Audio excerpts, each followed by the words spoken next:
अस्सलाम वालेकुम जी। Welcome to by class. I hope आप सब ठीक होंगे।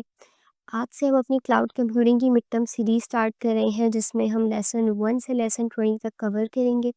अब क्योंकि आपके हैंडआउट्स में बहुत सारी टर्म्स और कॉन्सेप्ट्स ऐसे होते हैं जो समझ नहीं आते हैं बहुत सारे स्टूडेंट्स को, तो इसलिए मैंने नोट्स प्रिपेयर किए हैं जिससे आपके तमाम कॉन्सेप्ट्स क्लियर हो जाएँगे और मैं बहुत ईज़ी टू अंडरस्टैंड वे में एक्सप्लेन करूँगी सब कुछ। नाउ इस सीरीज़ में कौन-कौन सी वीडियोज़ इंक्लूडेड होंगी? सबसे पहले तो हम तमाम शॉर्ट लेक्चर्स कवर करेंगे। उसके बाद इस सीरीज़ के एंड में कुछ बोनस वीडियोज़ होंगी। जैसे कि एक वीडियो में हम तमाम मिड टर्म का सिलेबस समराइज़ करेंगे ताकि अगर आपके पास टाइम कम है तो भी आपकी प्रिपरेशन अच्छी हो सके, और अगर आपने शॉर्ट लेक्चर्स लिए हैं ऑलरेडी तो भी आपका अच्छा से एक रिवीजन हो जाए। इसके बाद मिड टर्म से पहले मैं एक चीट शीट शेयर करूँगी जिसमें तमाम कॉन्सेप्ट्स, इंपॉर्टेंट टर्म्स, डेफिनेशंस होंगी ताकि आपको अलग-अलग वीडियोज़ ना देखनी पड़े रिवीजन के लिए पेपर से पहले।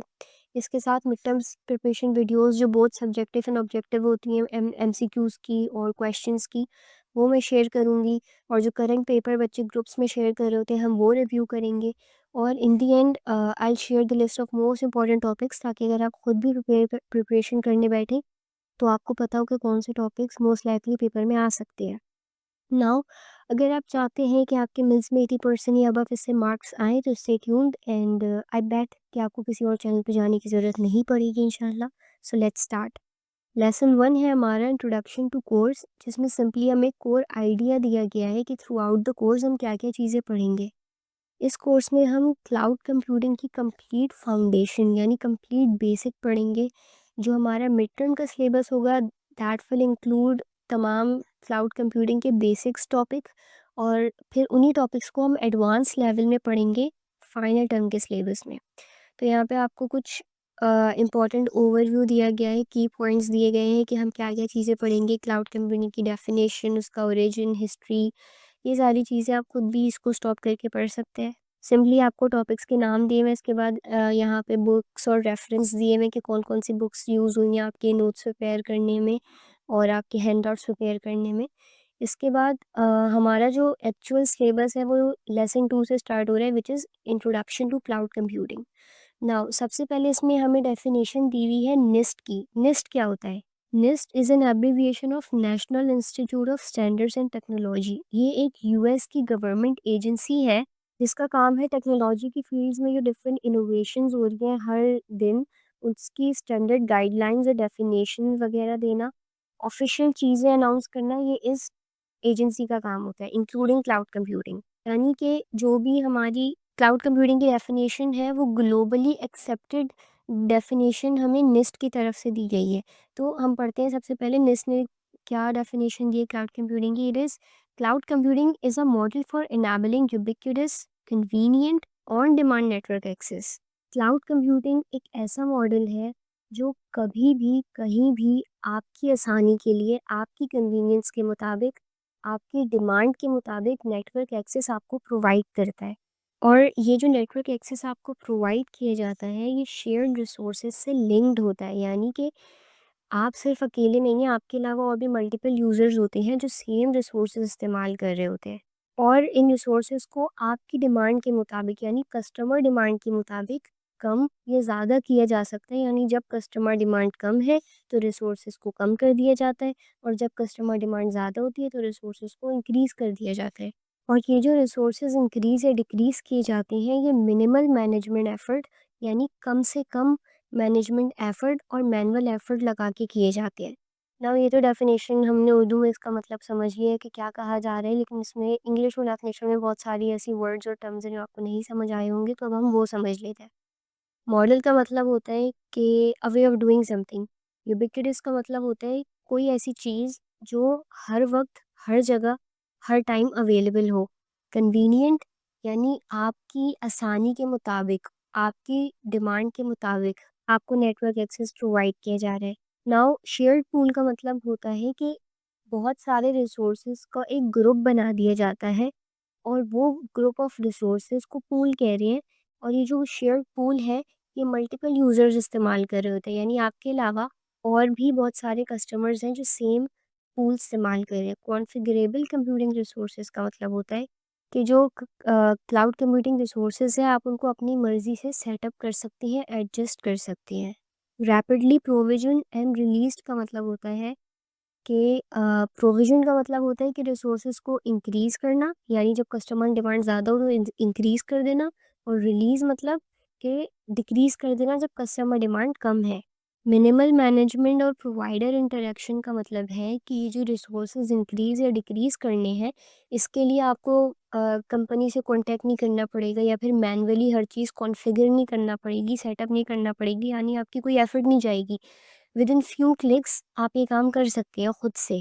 नाउ इसको मैं एक सिंपल एग्जांपल से समझाती हूँ कि क्लाउड कंप्यूटिंग यहाँ पर इज़ लाइक इन इलेक्ट्रिसिटी। हमारे घर में बिजली आ रही है, कहाँ से आ रही है? एक पावर प्लांट से आ रही है, फॉर एग्जांपल के इलेक्ट्रिक से। तो वो पावर प्लांट हमारा अपना तो नहीं है ना, हमारे घर में बिजली वहाँ से आ रही है। आप अपने घर में सॉकेट में प्लग लगाती हैं, चार्जर लगाती हैं, और जितनी देर आप चार्ज करना चाहें, जहाँ दिल चाहे चार्ज करना चाहें, जब दिल चाहे आप अपनी मर्ज़ी से कर सकती हैं। और वो जो इलेक्ट्रिसिटी यूज़ होगी, आप सिर्फ़ उतना ही बिल पे करेंगे जितनी आपने इलेक्ट्रिसिटी कंज़्यूम की है। तो सिमिलरली क्लाउड कंप्यूटिंग में भी ऐसा ही होता है। आपको नेटवर्क एक्सेस, यानी it's like an internet access आपको दे दिया जाता है, और आप कंप्यूटिंग रिसोर्सेज़ को जहाँ दिल चाहे, जब दिल चाहे, एनी टाइम एनीवेयर आप इस्तेमाल कर सकते हैं। तो ये हमारी निस्ट की ऑफ़िशियल जो डेफ़िनेशन है क्लाउड कंप्यूटिंग की, ये यहाँ पे कंप्लीट हो गई है, और ये बहुत इंपॉर्टेंट है, आपने इसको याद कर लेना है, अच्छे से मेमोराइज़ कर लेना है। ये शॉर्ट क्वेश्चंस में लाज़मी आती है, और as a fill in the blanks MCQs में भी पूछी जाती है। Moving to the next topic हमारा है इसके बाद essential characteristics of cloud computing, यानी निस्ट एजेंसी की तरफ से जो हमें डेफिनेशन दी गई, इसी तरह क्लाउड कंप्यूटिंग के 5 इंपॉर्टेंट करेक्टरिस्टिक्स दिए गए हैं। अगेन ये भी बहुत इंपॉर्टेंट टॉपिक है, और ये शॉर्ट, लॉन्ग और एमसीक्यूज तीनों में पूछा जाता है। ये 5 करेक्टरिस्टिक्स क्लाउड कंप्यूटिंग के 5 पिलर्स हैं, यानी ये पूरी बेस है क्लाउड कंप्यूटिंग की। और इसमें आपको जो कैरेक्टरिस्टिक्स दिए हैं, कैरेक्टरिस्टिक्स आप ऐसे भी समझ सकते हैं जैसे बेनिफिट्स हैं क्लाउड कंप्यूटिंग की, क्लाउड कंप्यूटिंग के फ़ायदे क्या-क्या हैं और ये क्या-क्या काम करते हैं। Now first is on demand self service. As a user, as a customer आप कंप्यूटिंग रिसोर्सेज़ को ऑटोमेटिकली हासिल कर सकते हैं एनी टाइम, एनीवेयर, जब आपको ज़रूरत हो। आपको किसी सर्विस प्रोवाइडर को कॉल करने की या कॉन्टैक्ट करने की ज़रूरत नहीं है, सब कुछ यहाँ पे सेल्फ सर्विस होती है, यानी कि आप खुद ही सब कुछ ऑटोमेट करते हैं। नाउ कंप्यूटिंग रिसोर्सेज से क्या मुराद है यहाँ पे? Computing resources are basically tools और सर्विस जो आप क्लाउड पर यूज़ करते हैं, जैसे कि आपको स्टोरेज चाहिए अपनी फाइल्स वगैरह सेव करने के लिए या डेटा बैकअप करने के लिए, आपको वर्चुअल मशीन्स चाहिए, आपको सीपीयू रैम चाहिए, IP addresses, email, AI tools, या फिर कोई सॉफ्टवेयर चाहिए। तो ये सब क्लाउड रिसोर्सेज होते हैं। तो ये सब क्लाउड रिसोर्सेज आप ऑटोमेटिकली हासिल कर सकते हैं जब भी आपको ज़रूरत होगी, ऑन डिमांड, आपकी डिमांड पे आप सेल्फ हासिल कर सकते हैं।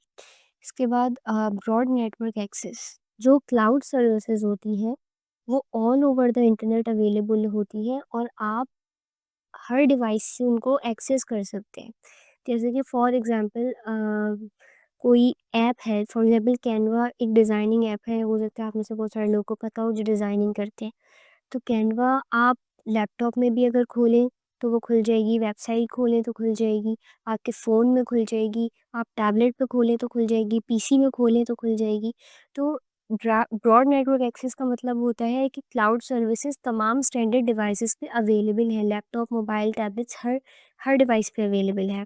रिसोर्स पूलिंग क्या होता है?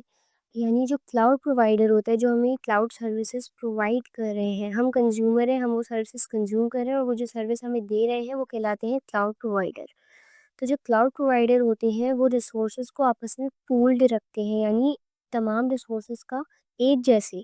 नाउ ऐसा नहीं है कि अलग अलग रिसोर्सेज है, सर्वर अलग है, स्टोरेज अलग है, और नेटवर्क डिवाइसेस अलग है। तो सेम जो भी रिसोर्सेज होते हैं उनको आपस में पूल्ड कर दिया जाता है, और मल्टीपल यूज़र्स को उससे सर्व किया जाता है, यानी कि एक से ज़्यादा यूज़र्स सेम रिसोर्सेज का पूल इस्तेमाल कर रहे होते हैं। यूज़र को पता नहीं होता कि उनका डेटा कहाँ एग्जैक्टली, किस जगह, किस डेटा सेंटर में स्टोर्ड है, लेकिन जब भी वो डेटा फेच करने की कोशिश करते हैं तो उनको फ़ौरन से डेटा मिल जाता है। For example, resource pooling is like कि आप एक उबर सर्विस इस्तेमाल करें, ऑनलाइन टैक्सी सर्विस इस्तेमाल करें, तो उसमें एक पूल ऑफ ड्राइवर्स मौजूद है, यानी कि बहुत सारे ड्राइवर्स हैं, वो एक जगह एक ऐप के ज़रिए वो क्या कहलाएगा? रिसोर्स। नाउ जो पैसेंजर्स हैं यानी कि आप जो यूज़र्स हैं, वो ड्राइवर आपका अपना नहीं है। गाड़ी जो आ रही है वो आपकी अपनी नहीं है। आप सिर्फ़ एक राइड रिक्वेस्ट कर रहे हैं कि भाई मुझे यहाँ से यहाँ तक जाना है और आप मुझे यहाँ से यहाँ तक पहुँचा दो, मैं उसके आपके पैसे दे दूँगा। तो आप जैसे ही एक राइड रिक्वेस्ट करते हैं ऐप में, तो सिस्टम फ़ौरन से जो भी ड्राइवर आपके करीब इस वक़्त फ्री होता है वो आपको असाइन कर देता है। आपको नहीं पता कि कौन ड्राइवर आएगा, आपको नहीं पता कि कौन-सी गाड़ी आएगी, आपको वो आपकी जगह पहुँचा देता है। तो सिमिलरली क्लाउड रिसोर्स पूलिंग में क्या होता है, जो क्लाउड प्रोवाइडर होता है उसके पास बहुत सारे सर्वर, स्टोरेज, नेटवर्क इन सब की शेयर्ड ग्रुप्स होती हैं। यूज़र जैसे ही कोई रिसोर्स रिक्वेस्ट करता है कि जी मुझे ये सर्विस चाहिए या मुझे ये रिसोर्स चाहिए, तो सिस्टम क्या करता है उन पूल में से जो भी फ्री और अवेलेबल रिसोर्स उस वक़्त मौजूद होता है, वो फ़ौरन से कस्टमर को, यूज़र को असाइन कर दिया जाता है। कस्टमर को नहीं पता कि वो जो डेटा स्टोर कर रहा है, जो रिसोर्स जो वो यूज़ कर रहा है, वो एग्ज़ैक्टली उसकी लोकेशन क्या है। जैसे कि अगर हम इंस्टाग्राम यूज़ करते हैं, तो इंस्टाग्राम के डेटा सेंटर्स होती हैं, वो यूएसए में होते हैं, कनाडा में होते हैं। तो हमारा जो डेटा है तमाम वो वहाँ स्टोर्ड होता है, तो आपको नहीं पता कि आपका डेटा एग्ज़ैक्टली किस जगह स्टोर्ड है। लेकिन जब भी आप डेटा फेच करने की कोशिश करते हैं, बगैर विदिन सेकंड्स आपको डेटा आपका मिल जाता है। और जो आपके अलावा और डिफरेंट यूज़र्स हैं, उनको नहीं पता होता कि आपके साथ कौन-कौन शेयर्ड पूल में मौजूद है। इसके बाद रैपिड इलास्टिसिटी का मतलब होता है जो क्लाउड रिसोर्सेज़ हैं, वो कम या ज़्यादा हो सकती हैं कस्टमर डिमांड के मुताबिक, और ये सब बहुत जल्दी हो सकता है, विदिन क्लिक्स। कस्टमर के लिए, जो यूज़र है उसके लिए ये रिसोर्सेज़ हमेशा अनलिमिटेड रहेंगे। मतलब जब ये रिसोर्स इंक्रीज़ या डिक्रीज़ किए जाते हैं कस्टमर डिमांड के मुताबिक, तो कस्टमर को नहीं पता चलता कि कब रिसोर्स इंक्रीज़ या डिक्रीज़ हो रहे हैं। लेकिन ये चीज़ विदिन सेकंड्स होती है, और सिर्फ क्लाउड प्रोवाइडर के पास या फिर जिसके पास एडमिन एक्सेस सिस्टम का मौजूद होता है, उसके पास ये अथॉरिटी होती है कि वो ये सब इंक्रीज़ या डिक्रीज़ कर सके रिसोर्सेज को कस्टमर डिमांड के मुताबिक। इसके बाद है मेजर्ड सर्विस। मेजर्ड सर्विस का मतलब होता है कि आप जो भी रिसोर्सेज इस्तेमाल करते हैं वो मेजर्ड होती हैं, वो कंट्रोल्ड होती हैं, यानी उनको वॉच किया जा रहा होता है। फॉर एग्जांपल आपके घर में जो इलेक्ट्रिसिटी का बिल आता है, आप उतना ही बिल पे करते हैं, उतना ही बिल आता है जितना आप इलेक्ट्रिसिटी इस्तेमाल करते हैं। तो क्लाउड क्लाउड कंप्यूटिंग में भी ऐसा ही होता है कि जितनी आप रिसोर्स इस्तेमाल करते हैं वो सब कुछ कैप्चर हो रहा होता है और आप उतना ही बिल पे करते हैं। एंड में दिया हुआ है पे पर यूज़। पे पर यूज़ का मतलब होता है ये एक प्राइसिंग मॉडल है, यानी कि जैसे इलेक्ट्रिसिटी का जो बिल आता है हमारे घर में वो पोस्ट पेड होता है, यानी कि पहले आप महीने के आखिर में आता है, आप बिजली इस्तेमाल कर लेते हैं और फिर आप जितनी इस्तेमाल करते हैं वो सब बिल के सूरत में आपके घर पे आ जाता है कैप्चर होके कि भाई आपने इतनी बिजली इस्तेमाल की तो आपको इतना बिल देना है। तो पे पर यूज़ का मतलब है कि आप अपनी सर्विस इस्तेमाल करने के आप बिल पे कर रहे हैं, जितनी सर्विस इस्तेमाल की उतना आप बिल पे कर रहे हैं। ये एसेंशियल कैरेक्टरिस्टिक्स थे, 5 इंपॉर्टेंट पिलर्स थे क्लाउड कंप्यूटिंग के, जो बेस है क्लाउड कंप्यूटिंग की। आप ये अच्छे से समझ लें और नोट्स में से देख के भी पढ़ लें, क्योंकि आगे हम इसी को डिटेल में पढ़ेंगे और ये इंपॉर्टेंट भी बहुत है एग्जाम पॉइंट ऑफ व्यू से। इसके बाद हमें क्लाउड सर्विस मॉडल्स दिए हुए हैं। अगेन ये लिस्ट के अकॉर्डिंग आपको दिए हुए हैं कि कितनी तरह के सर्विस मॉडल्स होते हैं। पहला है SaaS या फिर SaaS, जो भी आप पढ़ना चाहें, software as a service. Software as a service का मतलब है कि आप जो सॉफ्टवेयर एप्लीकेशंस इस्तेमाल कर रही हैं उनको अपडेट करना, मैनेज करना, ये सब क्लाउड प्रोवाइडर का काम है। आप सिंपली जाते हैं और यूज़ करते हैं, जैसे कि जीमेल हो गया, गूगल डॉक्स हो गया, जूम हो गया, ये सब सॉफ्टवेयर्स हैं, क्लाउड सॉफ्टवेयर है। यानी आपको जीमेल, गूगल डॉक, जूम ये सब इस्तेमाल नहीं करना ये सब इंस्टॉल नहीं करना पड़ता। ठीक है, जैसे जूम आप ऑल द जूम यहाँ पे एक एक्सेप्शन है। जूम आप अपने लैपटॉप में या पीसी में इंस्टॉल करके भी इस्तेमाल कर सकते हैं, लेकिन आप क्लाउड के ऊपर यानी ब्राउज़र पे डायरेक्टली भी इस्तेमाल कर सकते हैं। तो simply software as a service का मतलब है कोई भी ऐसा क्लाउड सॉफ्टवेयर जो आपको अपने लैपटॉप में या पीसी में इंस्टॉल नहीं करना पड़ता, आप सिंपली गूगल पे जाके ब्राउज़र पे उसे इस्तेमाल कर सकते हैं। कैनवा हो गया, जूम, गूगल डॉक्स, जीमेल सब उसकी एग्जाम्पल है। आप सिर्फ लॉग इन करते हैं, अपने क्रेडेंशियल्स डालते हैं, साइन इन करते हैं और इस्तेमाल करते हैं। ये क्लाउड प्रोवाइडर का काम है कि सर्वर का अपडेट्स कब करनी है, मेंटेन कब करना है, सिक्योरिटी इन सब चीज़ों का ख़्याल करना है, ये सब आपका काम नहीं है, क्लाउड प्रोवाइडर का काम है।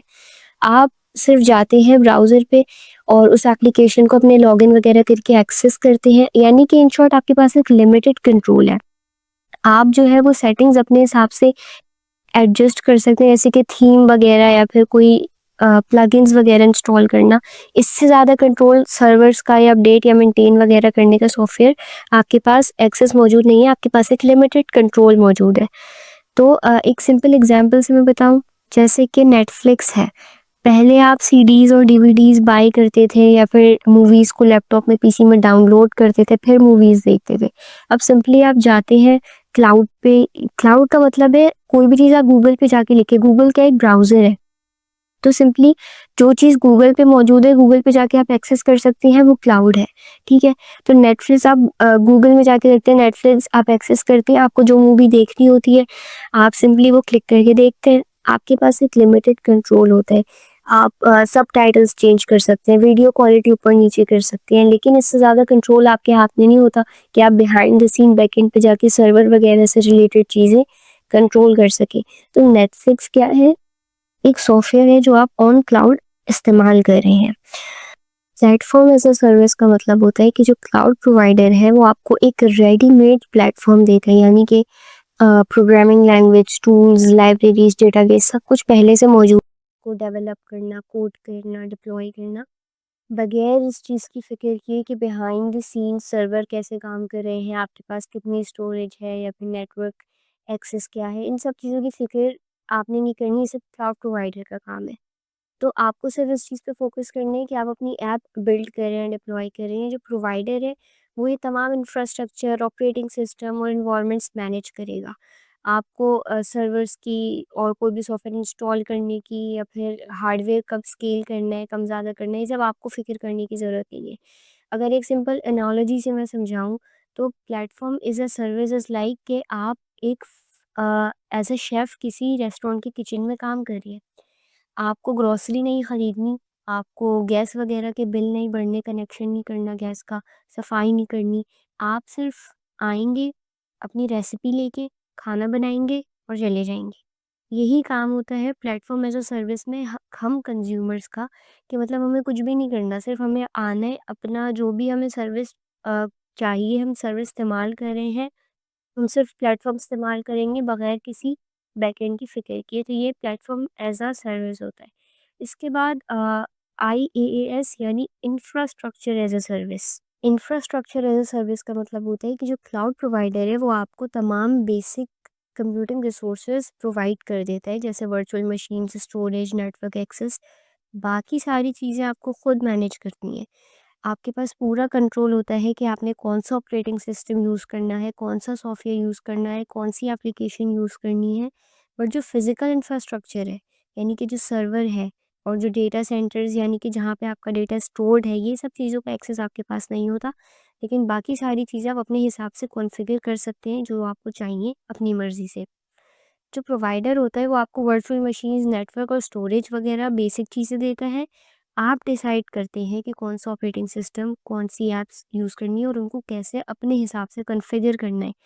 सबसे ज़्यादा अभी तक हमने जो 3 मॉडल्स पढ़े हैं, software as a service, platform as a service और इंफ्रास्ट्रक्चर एज़ अ सर्विस। हमारे पास सबसे कम control software as a service में होता है और सबसे ज़्यादा कंट्रोल हमारे पास इंफ्रास्ट्रक्चर एज़ अ सर्विस में होता है। अब इंफ्रास्ट्रक्चर एज़ सर्विस में क्योंकि आपको मैक्सिमम फ्लेक्सिबिलिटी मिलती है, मैक्सिमम कंट्रोल मिलता है as compare to other models. इसके साथ-साथ एक रिस्पॉन्सिबिलिटी भी आपको ज़्यादा आपकी हो जाती है, क्योंकि सिक्योरिटी पैचेज़, अपडेट्स वगैरह और सिस्टम मेंटेन करना और अपडेट के मुताबिक मेंटेनेंस वगैरह, ये सारी चीज़ें रिस्पॉन्सिबिलिटी आपके ऊपर है, क्योंकि अब क्लाउड प्रोवाइडर सिर्फ़ आपको बेसिक चीज़ें देगा, बाकी सब चीज़ें आपको खुद मैनेज करनी है। अगर एक सिंपल एग्ज़ाम्पल से बताऊँ, तो मैं आपको तीनों मॉडल्स एक रियल लाइफ एनालॉजी से बताती हूँ, ठीक है? अब तक जो हमने पढ़े हैं, software as a service, platform as a service और इंफ्रास्ट्रक्चर एज़ अ सर्विस। अच्छा, analogy for those who don't know, analogy का मतलब होता है कि हम अपनी रियल लाइफ से कनेक्टेड कोई एग्ज़ाम्पल यूज़ करते हैं किसी चीज़ को समझने के लिए, तो उसको एनालॉजी बोलते हैं। Software as a service is like कि आप एक होटल में रह रही हैं, सब चीज़ें पहले से रेडी हैं, आप बस जाते हैं और रहते हैं, एन्जॉय करते हैं, वापस आ जाते हैं, ठीक है? और आपने कुछ नहीं करना, आप सिर्फ सर्विस एन्जॉय करते हैं। Platform as a service is like कि आप एक फर्निश्ड अपार्टमेंट रेंट पे ले रहे हैं, ठीक है? यानी किचन, फर्नीचर, इलेक्ट्रिसिटी, पानी, गैस ये सब चीज़ें पहले से मौजूद हैं। आप जाएँगे, अपनी मर्ज़ी से उसे डेकोरेट करेंगे और रहेंगे। रेंट पे आपने एक फर्निश्ड अपार्टमेंट दिया है, this is an example of platform as a service.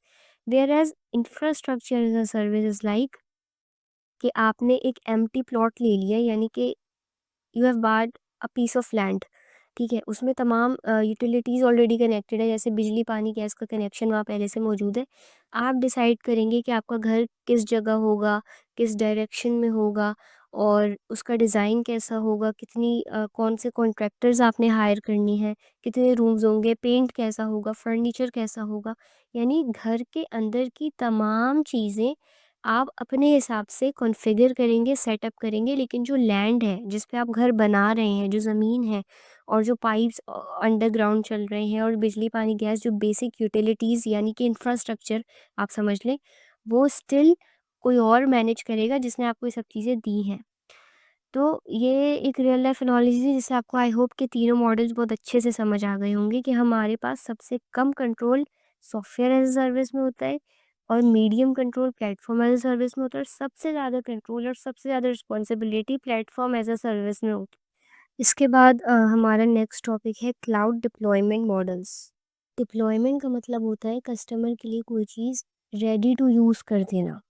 जैसे कि अगर आपने कोई ऐप बनाई है, कोडिंग वगैरह करके आपने एक ऐप बिल्ड की है, तो उसके बाद जब आपने उसे डिप्लॉय कर दिया, इसका मतलब अब कस्टमर के पास एक्सेस मौजूद है कि वो उसे यूज़ कर सकें। तो ये कहलाती है डिप्लॉयमेंट। क्लाउड डिप्लॉयमेंट मॉडल्स हमारे पास यहाँ पर दिए हुए हैं। 4 हमारे पास क्लाउड डिप्लॉयमेंट मॉडल्स हैं। सबसे पहले है प्राइवेट क्लाउड। प्राइवेट क्लाउड जो होता है वो एक्सक्लूसिवली सिर्फ़ किसी एक ऑर्गनाइज़ेशन के लिए होता है, जो प्राइवेट यूज़ की जाती है। Now on premises end of premises का मतलब ये होता है कि जैसे ऑन प्रेमिसेस का मतलब है कि जो क्लाउड है उसको हैंडल करना, मैनेज करना, अपडेट करना, मेंटेन करना ये सब उसी ऑर्गेनाइजेशन का काम है। ऑफ प्रेमिसेस का मतलब होता है कि ये सारी चीज़ें प्रोवाइडर जिसने ये क्लाउड प्रोवाइड किया है और उस ऑर्गेनाइजेशन दोनों का काम है। तो ये कहलाती है of premises and on premises, यानी कि कौन ये डिफाइन करना कि कौन क्लाउड को अपडेट करना, मेंटेन करना ये सब किसका काम है, ये सब ऑन प्रेमिस ऑफ प्रेमिसेस में आते हैं। इसके बाद ये सबसे ज़्यादा जो प्राइवेट क्लाउड होता है ये बैंक्स में, गवर्नमेंट एजेंसीज़ में और जो बड़ी-बड़ी एंटरप्राइजेज़ होती हैं, यानी कि हर वो जगह जहाँ पे बहुत ज़्यादा सिक्योरिटी की ज़रूरत होती है। जैसे एक सिंपल एग्ज़ाम्पल से बताऊँ कि आपका अपना घर है, आप अपनी मर्ज़ी से डिज़ाइन करते हैं, अपनी मर्ज़ी से उसको सिक्योर करते हैं, एग्ज़ैक्टली जिस तरह आप चाहते हैं और सिर्फ़ आपकी फैमिली वहाँ रहती है। तो ये एक प्राइवेट क्लाउड की एग्ज़ाम्पल है। इसके बाद कम्युनिटी क्लाउड क्या होता है? कम्युनिटी क्लाउड का मतलब होता है कि मल्टीपल ऑर्गेनाइजेशंस सेम क्लाउड आपस में शेयर करती हैं, जिनके मिशन, पॉलिसीज़ और सिक्योरिटी नीड्स सिमिलर होती हैं। जैसे कि किस अक्सर हॉस्पिटल्स और एक यूनिवर्सिटी सेम क्लाउड शेयर करी आपस में, क्योंकि वो लोग रिसर्च वर्क कर रहे हैं और कस्टमर और जो पेशेंट्स होते हैं उनका डेटाबेस वगैरह यूज़ होता है। तो इस तरह वो एक कम्युनिटी क्लाउड कहलाता है। अगर एक सिंपल एनालॉजी से बताऊँ तो फॉर एग्जांपल कि आप एक सोसाइटी में रह रहे हैं। आप वहाँ अपने अपार्टमेंट में रहते हैं, लेकिन कुछ चीज़ें आप सोसाइटी के लोगों के साथ दूसरे जो सोसाइटी में रह रहे हैं उन लोगों के साथ शेयर करते हैं। जैसे कोई पार्क है, स्विमिंग पूल है, कोई जिम है, तो वो उस सोसाइटी में मौजूद दूसरे लोगों के साथ आप शेयर करते हैं, लेकिन आप पर्सनली रहते अपने अपार्टमेंट में हैं। तो यही एक कम्युनिटी क्लाउड की एग्जांपल होती है कि उन दोनों का डेटा जो है एक सिक्योरिटी पैचेस वगैरह के ज़रिए एक दूसरे की बाउंड्रीज़ क्रिएट की जाती हैं, ताकि एक दूसरे का डेटा ब्रीच ना हो सके, लेकिन कुछ चीज़ें दोनों की शेयर रखी जाती हैं ताकि वो एक दूसरे के रिसोर्सेज से फ़ायदा उठा सकें। इसके बाद हमारे पास है पब्लिक क्लाउड। पब्लिक क्लाउड एक ऐसा क्लाउड इंफ्रास्ट्रक्चर है जो जनरल पब्लिक के लिए होता है, जो यूजुअली मैनेज्ड किया जाता है किसी थर्ड पार्टी प्रोवाइडर के ज़रिए। यानी कि जो रिसोर्सेज़ होती हैं वो मल्टीपल कंज्यूमर्स के, मल्टीपल कस्टमर्स और यूज़र्स के दरमियान इस्तेमाल हो रहे होते हैं, वो सब आपस में शेयर कर रहे होते हैं। जैसे कि कोई स्टार्टअप हो गया, कोई स्मॉल बिज़नेसेस हो गए, वो यूजुअली पब्लिक क्लाउड्स इस्तेमाल करते हैं। नाउ क्योंकि ये पब्लिक होता है तो उसमें सिक्योरिटी का रिस्क थोड़ा ज़्यादा होता है as compare to other cloud deployment models. एक एनालॉजी बताऊँ इसकी तो इट्स लाइक एन होटल कि कोई भी वहाँ आके रूम अपने लिए रेंट कर सकता है और जो प्रोवाइडर होता है उसका काम होता है इलेक्ट्रिसिटी, क्लीनिंग और मेंटेनेंस वगैरह मैनेज करना। आप सिर्फ जाते हैं, पैसे देते हैं और स्टे करते हैं। इसके बाद हमारे पास है cloud, hybrid cloud. Hybrid cloud 2 different cloud models का कॉम्बिनेशन होता है, जैसे कि प्राइवेट और कम्युनिटी या फिर पब्लिक और कम्युनिटी 2 डिफरेंट क्लाउड मॉडल्स को आपस में कंबाइन कर दिया जाता है ज़्यादा फ्लेक्सिबिलिटी के लिए, तो ये हाइब्रिड क्लाउड कहलाता है। यूजुअली ऐसी कंपनीज़ यूज़ करती हैं। इट्स लाइक कि एक प्राइवेट क्लाउड और पब्लिक क्लाउड का हाइब्रिड क्लाउड है, यानी कि कॉम्बिनेशन है। तो जो भी सेंसिटिव डेटा होगा वो प्राइवेट क्लाउड पे रहेगा और जो भी नॉन सेंसिटिव डेटा होगा जैसे कि मार्केटिंग कैंपेन्स या फिर जो भी कम्युनिटी पोस्ट वगैरह होंगी वो पब्लिक क्लाउड पे होंगी। तो यानी कि ऐसी companies usually hybrid cloud use करती हैं जिनके पास सेंसिटिव डेटा भी होता है और नॉन सेंसिटिव डेटा भी होता है। तो इसके अलावा किसी भी 2 डिफरेंट क्लाउड टाइप्स का कॉम्बिनेशन जो है वो हाइब्रिड क्लाउड कहलाता है। नाउ हम जल्दी से इन तमाम क्लाउड डिप्लॉयमेंट मॉडल्स को एक जल्दी से एक समराइज़ कर लेते हैं। प्राइवेट क्लाउड कोई एक ऑर्गेनाइजेशन स्पेसिफिकली इस्तेमाल करती है। कम्युनिटी क्लाउड 2 डिफरेंट या फिर एक से ज़्यादा ऑर्गेनाइजेशंस जिनका इंटरेस्ट कॉमन होता है, मिशन कॉमन होता है, वो इस्तेमाल करती हैं। पब्लिक क्लाउड जो होता है वो हर जनरल पब्लिक के लिए अवेलेबल होता है, यानी उसे कोई भी इस्तेमाल कर सकता है। और hybrid cloud 2 different cloud models का कॉम्बिनेशन होता है। तो ये लेसन 2 था जिसमें हमने क्या-क्या पढ़ा? सबसे पहले निस्ट की डेफिनेशन पढ़ी, उसके बाद हमने क्लाउड कंप्यूटिंग की 5 एसेंशियल कैरेक्टरिस्टिक्स पढ़ी। Software as a service, platform as a service और इंफ्रास्ट्रक्चर एज़ अ सर्विस के बीच में हमने डिफरेंशिएट किया और फिर हमने क्लाउड मॉडल्स डिप्लॉयमेंट पढ़ी। अच्छा, अब मैं जल्दी से हमने जो भी पढ़ा है अब तक हम इसका एक जल्दी से क्विक टेस्ट ले लेते हैं।